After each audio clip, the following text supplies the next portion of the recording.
Мы закрываем временную школу, приостанавливаем деятельность, потому что нет возможности принимать продукты.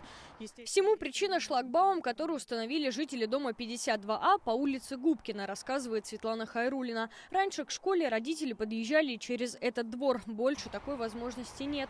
2 дня назад здесь установили шлагбаум и табличку «Въезд запрещен». В этой частной школе обучаются дети с 1 по 4 классы. Всего 60 ребят со всего города. Сегодня учебу отменили. Большегрузы с продуктами подъехать к учреждению не смогли. Родители и жители улицы выражают возмущение, потому что это нарушает деятельность школы нормально. Я как директор отвечаю за нормальное функционирование, в том числе и подвоз продуктов. Машина просто не может проехать через кочки и ямы. Проездом через этот двор на Губкина пользовались и сотрудники школы, и родители учеников, и жители частных домов на соседней улице. Есть и другая дорога, но говорят, что ездить по ней невозможно. Не смогут проехать ни скорая, ни пожарные. Во время съемки мы стали свидетелями того, как при попытке выехать с этой дороги застрял даже легковой автомобиль. Так что заложниками бездорожья оказался и частный сектор. У нас как бы самый оптимальный вариант – это вот эта дорога.